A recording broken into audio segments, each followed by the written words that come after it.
Западный Тибет. Крыша мира. 6000 метров над уровнем моря. Разреженный воздух.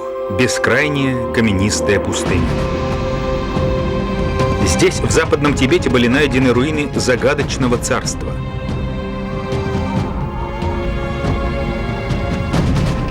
Его войско наводило страх на соседей. Оно контролировало торговлю золотом, шелком и пряностями между Индией и Китаем.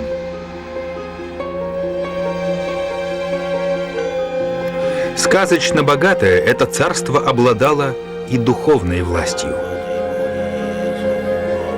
Не будь этого царства, о буддизме в Тибете забыли бы сотни лет назад.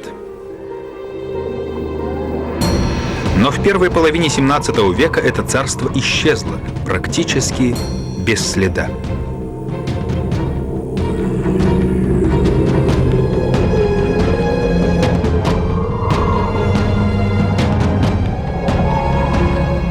Что привело великую цивилизацию к краху? Может, тому виной появление в Тибете европейцев? Или банальная борьба двух братьев за власть? Почему люди ушли отсюда? О чем могут рассказать останки обезглавленных людей?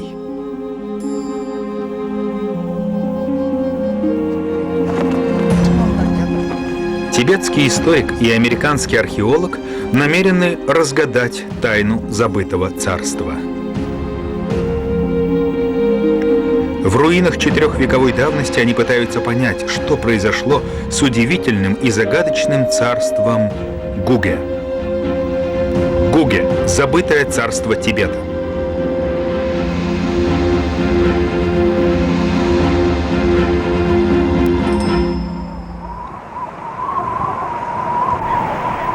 На сегодня это все, что осталось от Гуге. Его столица – Цапаранг. Грандиозное творение царей Гуге. Удивительный город, высеченный в скалах. Высотой под стать нынешним небоскребам в 80 этажей. Самое крупное и по сей день сооружение в Тибете.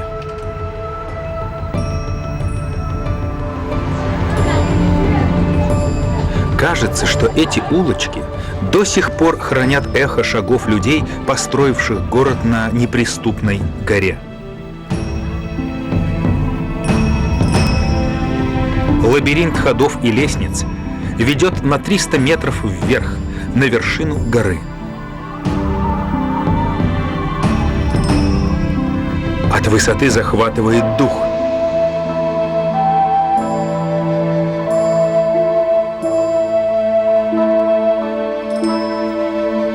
Но этот город далеко не все великое царство Гуге. На его территории поместилось бы 2 Великобритании. Для археологов это царство одна из сложнейших загадок Азии.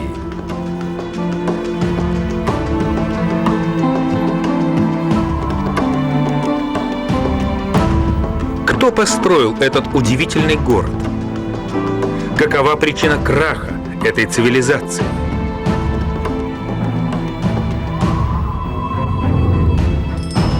В свое время царство Гуге было Флоренцией Востока. Когда войска Чингисхана покоряли Среднюю Азию и Европу, а крестоносцы – Палестину, царство Гуге было центром торговли и ремесел, искусств, религии и политической власти.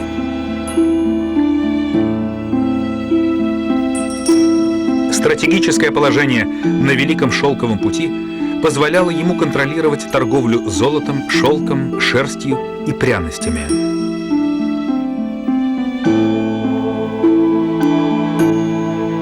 Царство Гуге привлекало художников и мыслителей. Оно стало центром духовного возрождения и породило величайших мудрецов буддизма.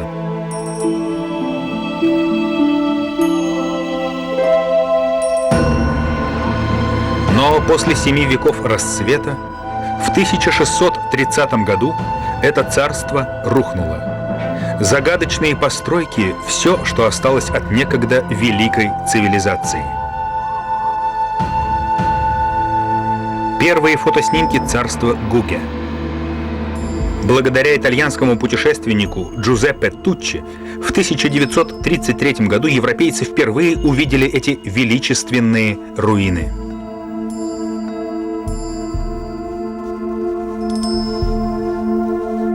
Туччи был потрясен увиденным. В своем дневнике он пишет: «Склон горы был покрыт бесчисленными руинами. Мертвый город, словно страж, охранял безмолвие диких гор».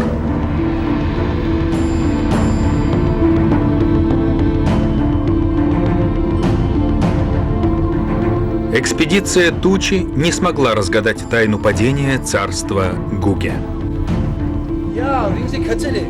Сегодня на этот вопрос пытаются ответить двое ученых.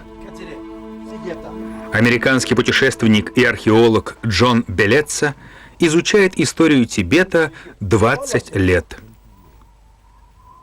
Тибет — страна, покрытая вечными снегами.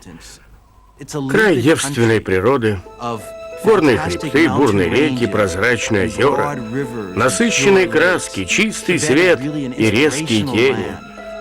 Такого больше нигде не увидишь.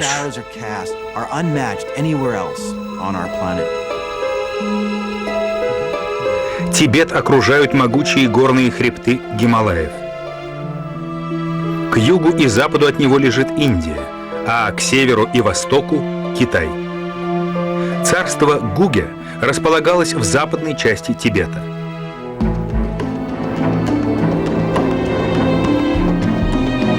От Лхасы, столицы Тибета, до Цапаранга 5 дней езды на машине.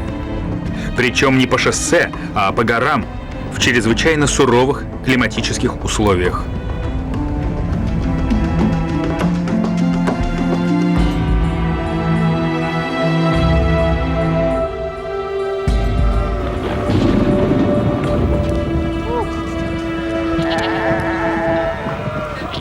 Природа здесь словно специально создана для воспитания духа.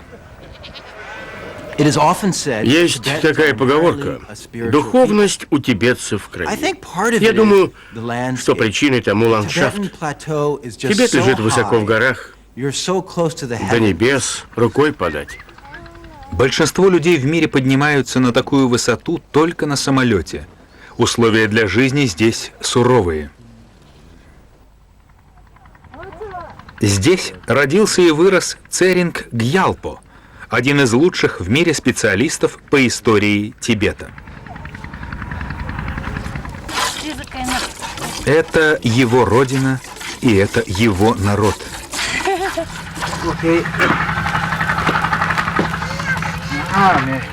Именно Церинг привез сюда Джона Белетцу, чтобы тот сам послушал сказки и легенды от народных сказителей.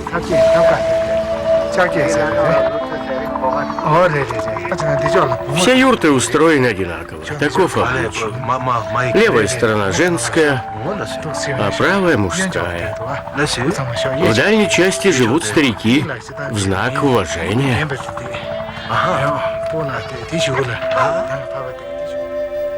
Церинг собирает сказания о царстве Гуге. Ученые по легендам стараются восстановить историю взлета и падения забытого царства. Это один из немногих источников информации. Легенды повествуют об извечной борьбе за воду в сухих горах, о приходе чужаков из внешнего мира, о борьбе за власть, которая привела к вторжению из сопредельных царств.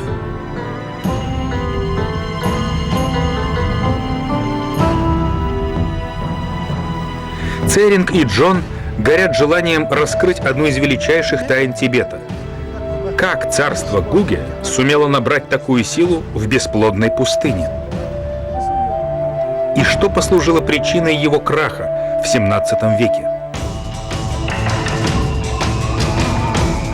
О древнем городе сложено немало легенд, но чаще всего им рассказывали одну. Легенду о борьбе за власть между двумя братьями, в результате которой погибло могучее царство с 700-летней историей. Одним из братьев был последний царь Гуге. Его звали Чадакпа. Он был главой как светской, так и духовной власти. Второй был настоятелем крупнейшего тибетского монастыря. Каждый из них претендовал на верховную власть. Со временем споры переросли во вражду и взаимную ненависть.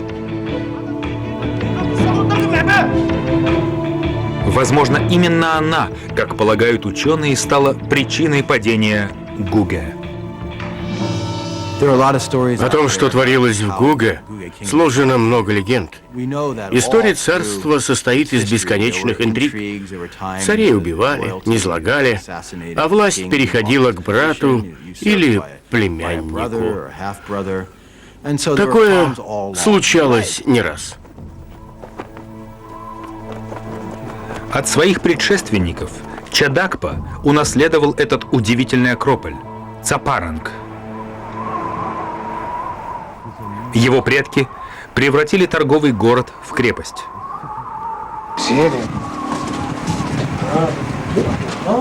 Для нынешних археологов, таких как Белеца, это настоящий клад.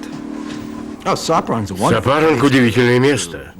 Словно возвращаешься в детство, чувствуешь себя первооткрывателем. Неизвестно заранее, что найдешь в руинах. Открываешь цивилизацию, узнаешь о жизни этих людей. Город пронизывает лабиринт ходов и пещер, называемых Пуго. Не все пещеры одинаковы. У подножья жили простолюдины, рядовые воины и крестьяне. Они работали в поле, строили дома, обслуживали богатых. Те, на ком держалось царство Чадакпа. Пещера – хороший дом в условиях резко континентального климата.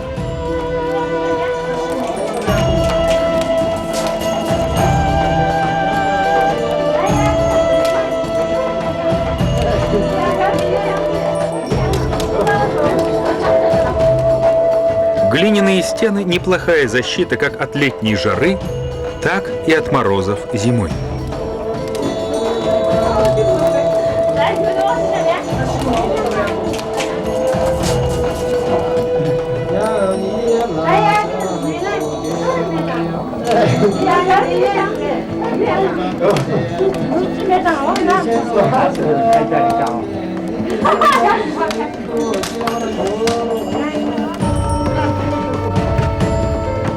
Чем выше в гору, тем выше по социальной лестнице. На средних уровнях жили купцы, зажиточные горожане и монахи. Верхние уровни уже похожи на крепость. Под защитой ее стен жили аристократы. А на самом верху жил царь Чадакпа, его семья и приближенные.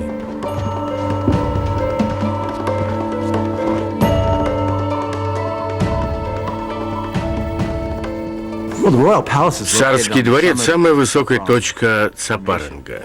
Нечто вроде современного пентхауса.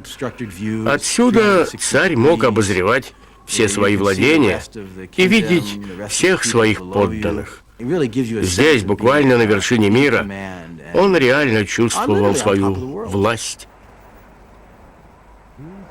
Расположение дворца на вершине обеспечивало стратегическое преимущество. Отвесные скалы с трех сторон превращали его в неприступную цитадель.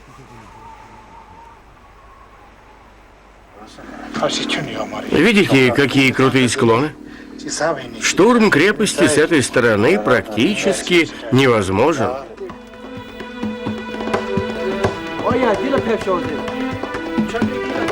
Джон Белеца и Церинг Гьялпо считают, что разгадку тайны надо искать именно здесь.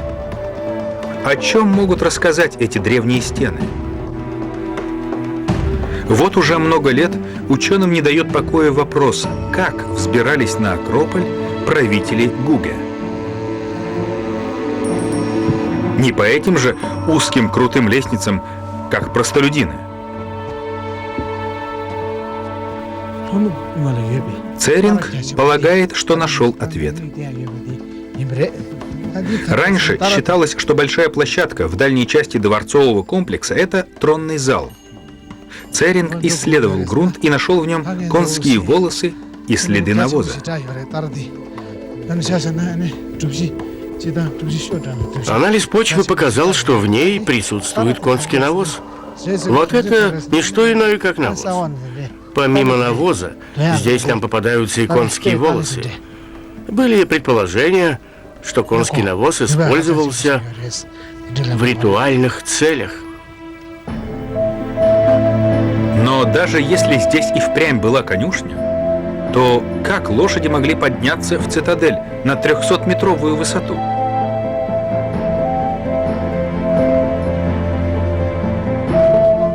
Ответ подсказала дождевая эрозия. Промоины от дождевой воды привели к отверстию, за которым был широкий проход, и вел он вниз, к подножью горы. Царская семья использовала этот путь. По нему можно было без особого труда доставлять наверх все необходимое. Как показало время, наличие этого потайного хода решало не только вопросы снабжения, но и судьбу государства. Но больше всего о Гуге мы узнаем здесь. В этом здании мы можем получить представление о том, каким на самом деле было царство Гуге. Так называемый Красный храм. За этими вратами прекрасные буддийские фрески одной из величайших цивилизаций Азии. Во времена расцвета в Гималаях ей не было равных.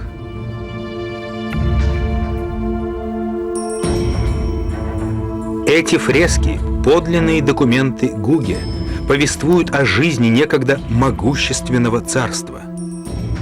Фрески Гуге восхищают. И не только техника исполнения. В них мы видим всю историю царства, его культуру, людей, общественные отношения, повседневную жизнь. Чем они занимались, как торговали. Все это мы видим на фресках. Это не просто искусство, а сама история, запечатленная в живописи. На протяжении веков Тибет пережил немало потрясений. В некогда единой империи начались междоусобные войны, и в середине IX века она распалась. На обломках империи после кровавых войн возникло новое государство – Гуге.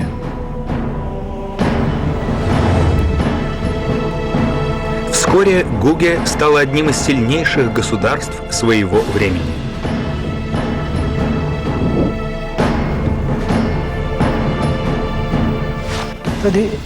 Сапаранг стоял на перекрестке торговых путей царства Гуге. По весне и по осени караваны привозили в Сапаранг шерсть, шкуры и соль.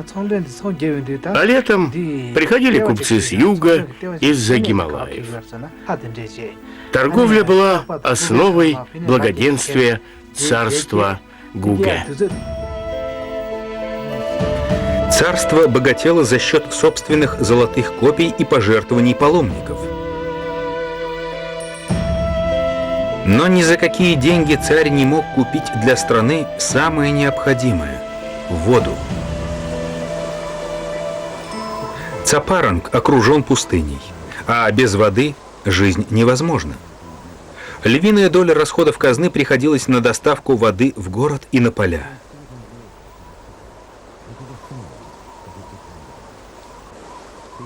Руины древних каналов, колодцев и акведука длиной в 20 километров от реки Сутледж позволяют оценить, сколько сил и средств уходило на поддержание жизни в этом оазисе.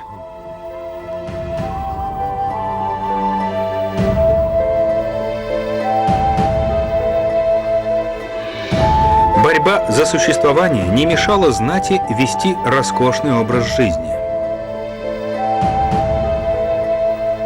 Тяга высших слоев общества Гуге к дорогим одеяниям не может не бросаться в глаза. Они нисколько не стеснялись своей расточительности. Золото, драгоценные камни. Они купались в роскоши. Богатством отличались не только их одежды, но и дворцы. Их отделку поручали лучшим мастерам своего времени. В этом зале Чедакпо устраивал пиры. Гостей развлекали танцами и музыкой.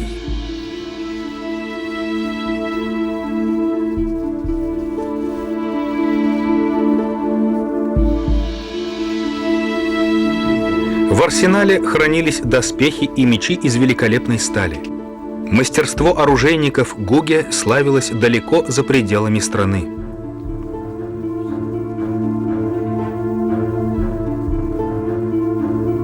Богатство и слава Гуге вызывали у соседей зависть. Неудивительно, что у царства были враги. Они нащупали слабое место Гуге, и это в конечном счете привело к гибели царства.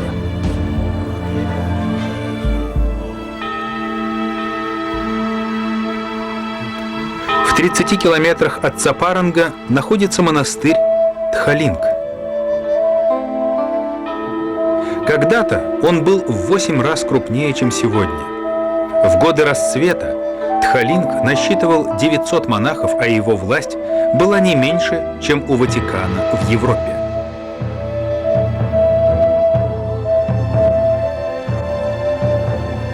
В Тхалинг стекались паломники, а с их пожертвованиями умножалось богатство монастыря. Настоятелем этого оплота духовности был никто иной, как брат Чедакпо. Власть Тхалинга признавали буддисты Тибета и Центральной Азии. Это был религиозный центр той эпохи. Ни одна светская организация не обладала столь высоким моральным, духовным и даже политическим авторитетом.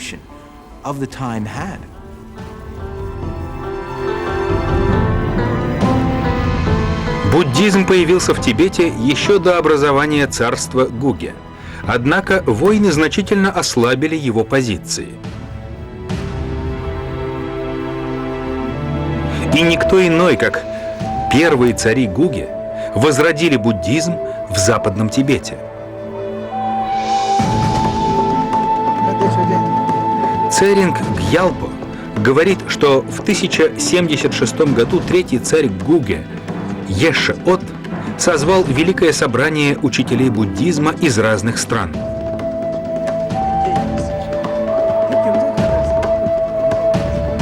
Еше-От задался целью возродить буддизм в Тибете и за его пределами, и с этой задачей он справился.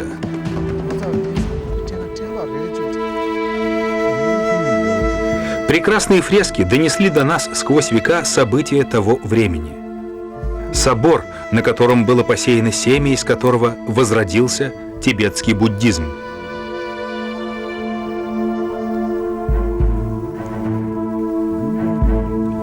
С этого момента Гуге становится духовным и культурным центром тибетского буддизма.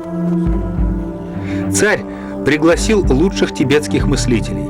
Как и нынешние покупатели умов, он готов был щедро платить, лишь бы они работали в его стране.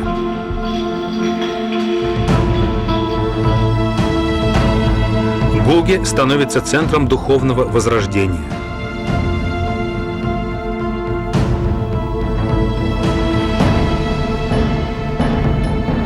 В XI веке Кашмир, часть Ладака и Северная Индия были обращены в ислам. Через 300 лет почти весь индийский субконтинент стал мусульманским. Буддистов убивали, их храмы разоряли. Монахи, мыслители и художники уходили в другие края. И нередко в Гуге. Именно там они находили прибежище. Расцвет буддизма в Гуге обусловлен двумя причинами. Во-первых, ему покровительствовали тибетские цари, а во-вторых, именно здесь интеллектуальная элита Индии обрела надежный приют. Вот основные два фактора. За духовными лидерами последовали художники. Без преувеличения можно сказать, что для них Гуге стало тем же, что в Европе Флоренция при Медичи. Здесь раскрылся талант мастеров изо всех уголков мира буддизма. Сочетание разных стилей и традиций сформировало совершенно новое направление в буддийском искусстве – школу Гуге.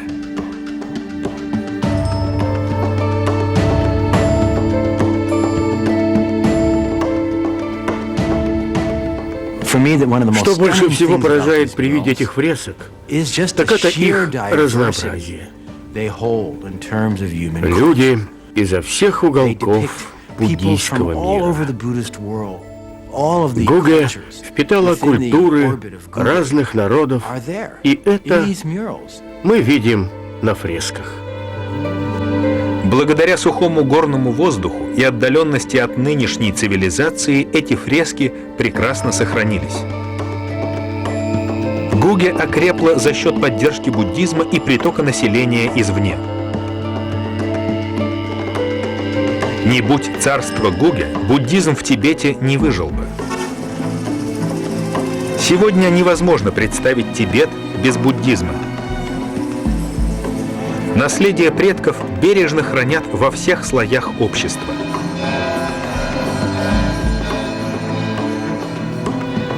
Тибетцы и ныне часто едут в Гуге. Но уже не в храмы, а к священной горе, возвышающейся над Цапарангом, пику Кайлас.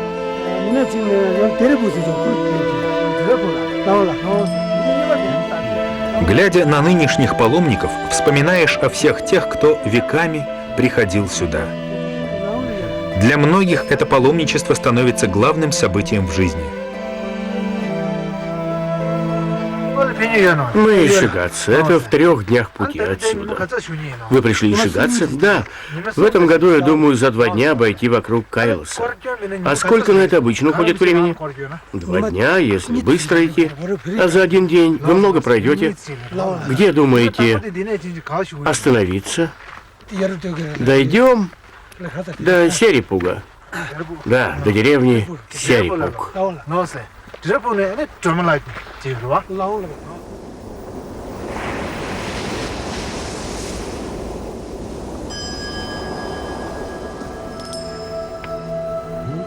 Все паломники, как и тот, с которым говорил Церинг, обходят священную гору вокруг. Этот ритуал называется кора. Некоторые не просто идут, а после каждого шага падают ниц и молятся. И так сотни километров. Такое паломничество длится годы. Каждого тибетца волнуют основные вопросы бытия.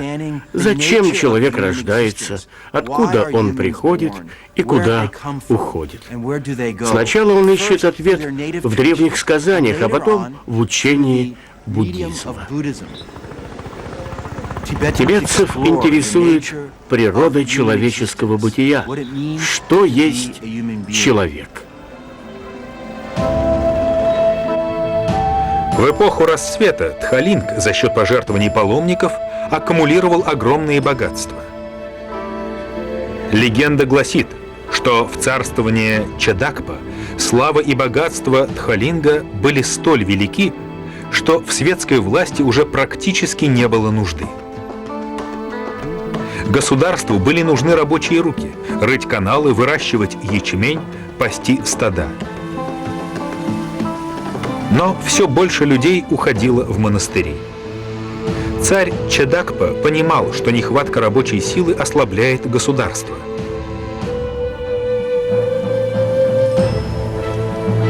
К 1630 году отношения между царем и его братом окончательно испортились.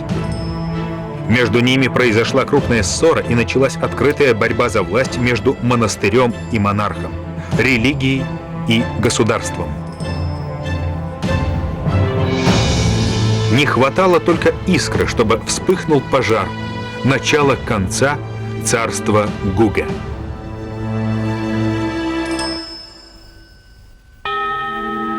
Сотни лет руины забытого, но некогда могучего царства Гуге были практически неизвестны европейцам.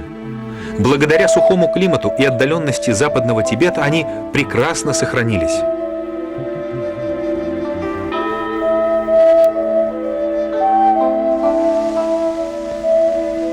В 1957 году Народно-освободительная армия Китая впервые сняла заброшенный город на кинопленку. Среди руин китайцы обнаружили религиозную утварь, статуи богов и фрески, следы былого величия и роскоши.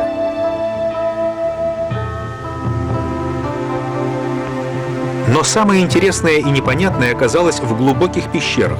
Военные нашли арсенал, мечи, доспехи и сотни стрел. А в пещере, названной ими «Пещерой мертвых», таилась самая страшная находка – останки сотен обезглавленных людей. Чьи это останки? Как они здесь оказались? Ответ на эти вопросы мог бы пролить свет на загадку падения царства Гуге. Но первых намеков на ответ пришлось ждать более 20 лет. В 1985 году археологи из Сианя нашли древнюю маску из папье-маше, по всей видимости, религиозного назначения. На внутренней стороне, казалось бы, обычной маски оказались надписи на каком-то европейском языке. Исследование показало, что это строки из Библии на старопортугальском языке.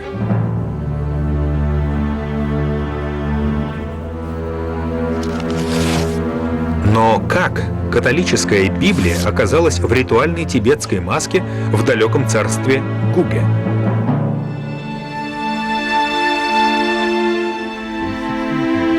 В 1624 году миссионер и иезуит Антонио Андраде издал книгу. В ней он описал свое путешествие в удивительную страну Тибет. Андраде и еще один миссионер из Гоа отправились на поиски легендарного государства Шамбалы. А вместо Шамбалы открыли Гуге.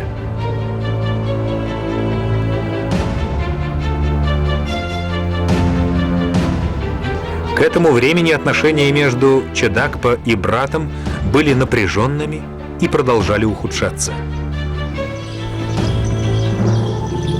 Царь радушно встретил Андраде. В своей книге Андраде пишет: «Царь отнесся с почтением к нашему священному сану и, к моему удивлению, пожелал узнать о нашей вере. Это было и радостно, и неожиданно. Чедакпа официально объявил миссионеров своими гостями, попросил рассказать об их вере и даже приказал построить часовню. С этим настоятель Тхалинга смириться не мог и расценил действия царя как предательство буддизма. А предательство должно быть наказано. Впоследствии Андраде писал, что в царстве Гуге вспыхнуло восстание, которое решительным образом изменило ход истории. Верховный лама обратился за военной поддержкой к соседнему царству, чья столица Ладак находилась в 500 километрах. Ладакцы воспользовались этим удобным предлогом, вторглись в пределы Гуге и заняли все города на пути к столице Цапарангу.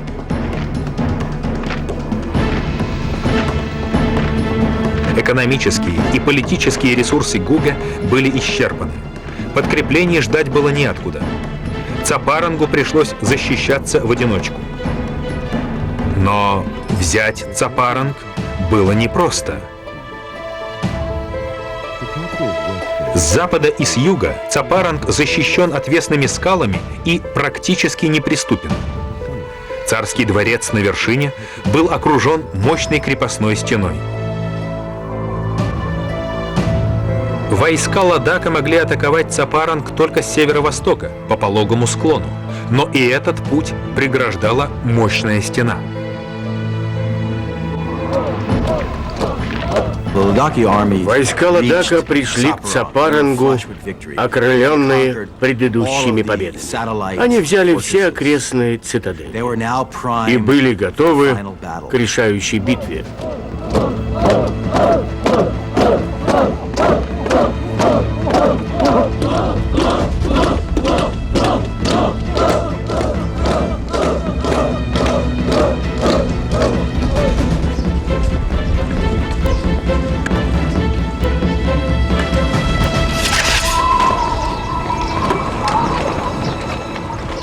С чего началась решающая битва, точно неизвестно.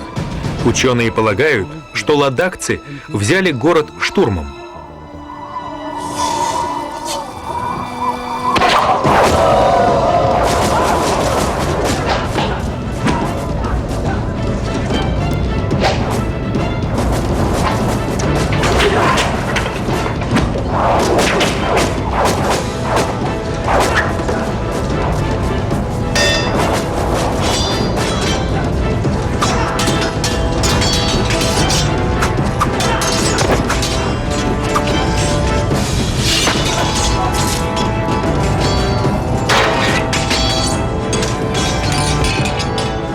Проломив ворота, они подавили сопротивление и завладели нижней частью цитадели. Однако, преследуя отступающих по проходам, ведущим на вершину, ладакцы попали в ловушку. Чем выше, тем проходы становились уже. Ладакцам приходилось идти гуськом, и они становились легкой мишенью для воинов Гуге.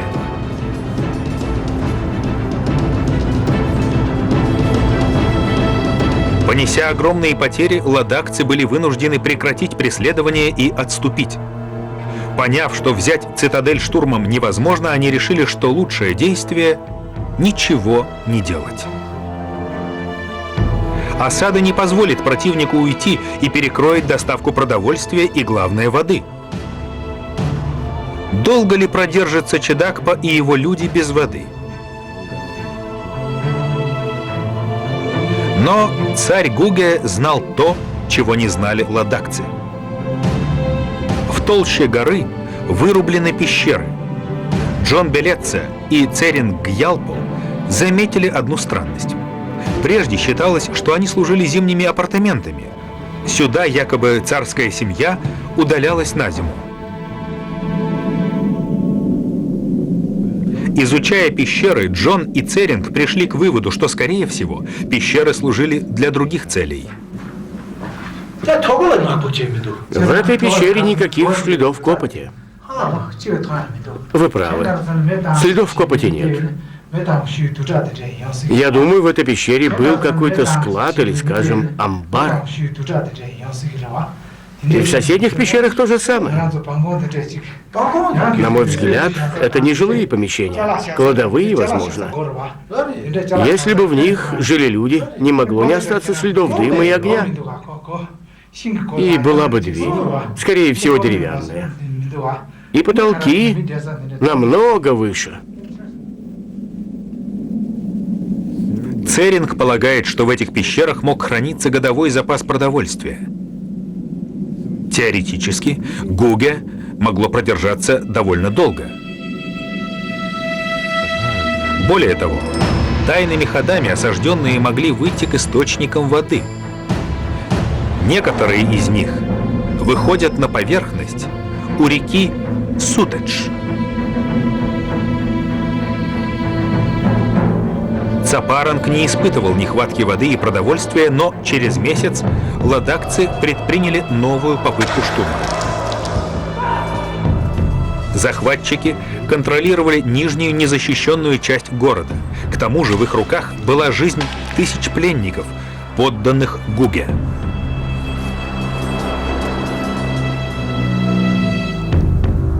На полпути к вершине высится странное каменное сооружение. Ничего подобного в в Цапаранге больше нет. Очень интересная стена. Она сделана из камня, в то время как остальные сооружения из кирпича, сорца и глины. Она никак не могла быть ни жилым зданием, ни оборонительным сооружением. Зачем она здесь? Взять цитадель через подземные проходы невозможно. Единственный вариант — построить штурмовую башню. Самым жестоким способом, руками захваченных подданных Гуге. Королевский дворец был неприступен. Ладакцы не сумели пробиться на вершину и почти месяц вели осаду. А потом заставили пленников строить штурмовую башню. Камни носились с Черной горы, с противоположного берега реки Сутледж.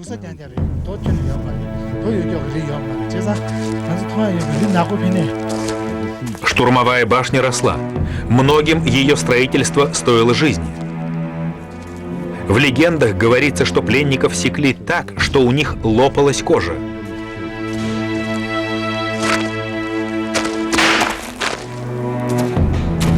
В тех условиях построить 100-метровую башню было практически невозможно. Ученые считают, что ладакцы рассчитывали не на военный эффект, а на психологический.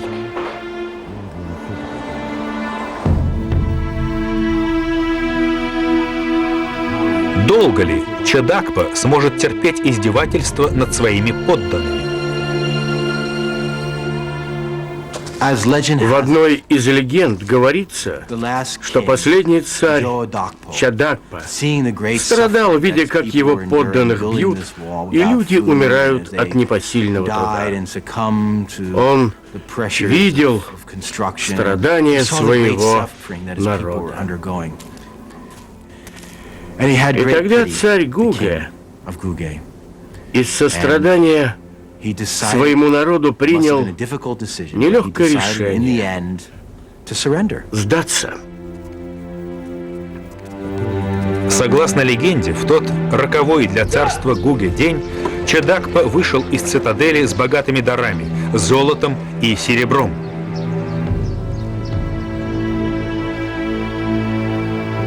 Однако, сдавшись на милость победителя, Чадакпа просчитался. Царство Гуге с 700-летней историей прекратило существование, а судьба его последнего царя до сих пор окутана тайной. Джон Белетца и Церинг Гьялпа считают, что разгадка этой тайны кроется в пещере мертвых. Останки, найденные китайскими военными, принадлежат последним правителям Гуге. Но как их найти среди других, не столь древних? К сожалению, пещера снова стала местом погребения. Тибетцы приносили сюда своих умерших совсем недавно. Это затрудняет работу археологов. Какие останки были здесь изначально, а какие появились потом? В Тибете умерших удостаивают небесного погребения, то есть их тела достаются птицам. После смерти тело человека расчленяют и отдают плоть на съедение орлам. По рассказам местных жителей, когда-то в этой пещере было скелетов 400. Но со временем грабители, ученые и просто любопытные растащили большинство останков. Тибетские обычаи не позволяют проводить тесты на ДНК. Но Джон Белетца почти уверен, что останки последнего царя Гуге покоятся именно здесь. Некоторые детали позволяют предполагать, что в пещере находятся останки царской семьи. Большинство из них обезглавлены, казнены. Это не могут быть останки рядовых воинов, погибших на поле брани.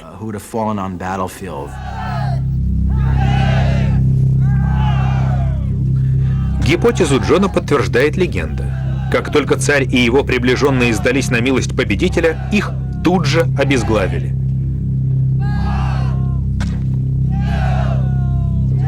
Женщин из царской семьи ожидала не менее печальная участь. В одном поэтическом сказании говорится о том, как высокородных женщин сбрасывали с крепостной стены. Люди внизу смотрели, как женщины, одетые в яркие одежды, падали, словно весенние цветы с небес. Ладакские воины кричали в восторге: «Еще! Еще цветов!»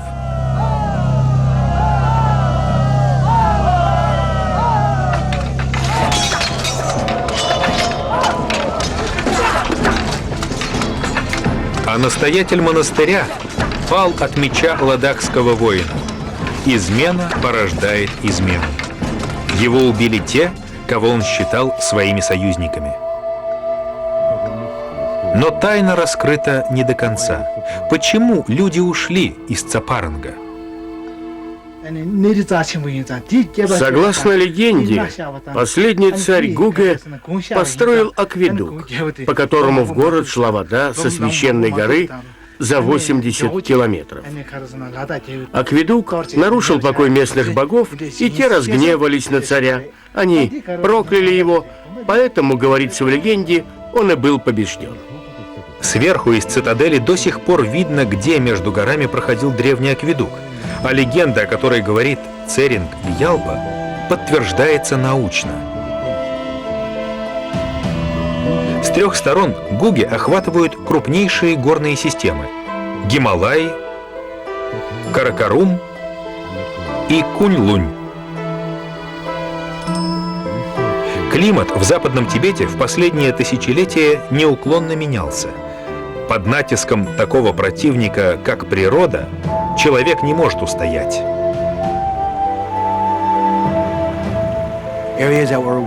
Некогда цветущие долины сегодня стали сухими пустынями.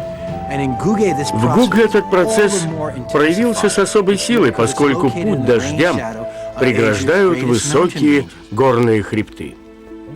Процесс опустынивания подтверждается снимками из космоса. На них мы видим сухие заброшенные поля. Но ушли не все и не отовсюду. Посреди пустыни, окружающей сегодня Цапаранг, до сих пор есть места, где можно выращивать ячмень.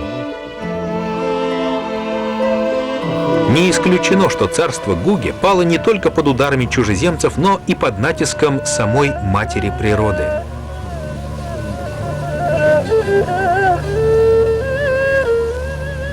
И сегодня, через 400 лет после падения цитадели, природа продолжает теснить тех, кто пытается хоть как-то выжить на родной земле. Крестьяне по-прежнему выращивают ячмень. Но во времена Гуге вода стояла намного выше. Их поля лежат намного ниже, у самой реки. С падением в 1630 году царства Гуге прервалась династия тибетских монархов, правивших с 200 года. Но традиции Гуге до сих пор живы. Например, ежегодные скачки. Как и сотни лет назад, всадников благословляют буддийские монахи. Без них не будет удачи.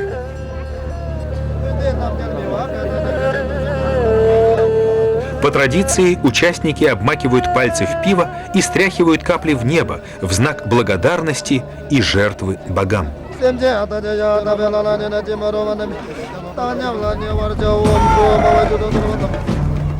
Начинаются скачки, и становится понятно, кем были их предки. Искусство верховой езды передается от отца к сыну. Эти всадники – достойные потомки храбрых воинов.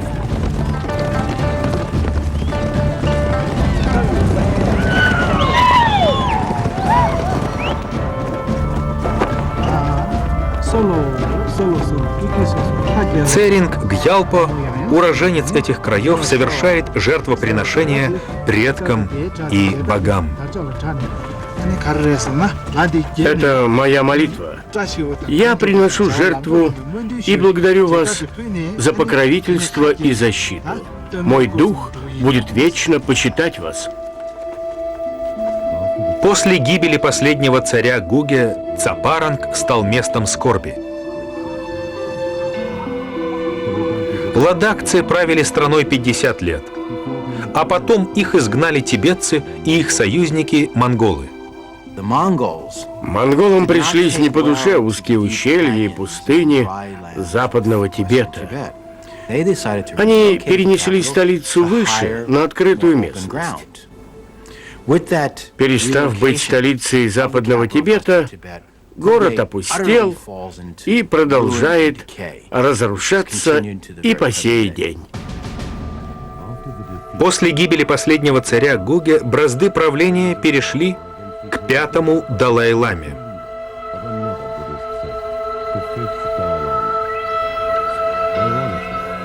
Брат царя хотел создать буддийское государство.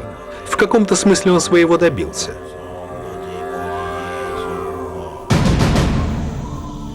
Древние цари Гуге мечтали о стране Дхармы, божественного закона. Их мечта оставила след не только в Цапаранге, но и во всем Тибете.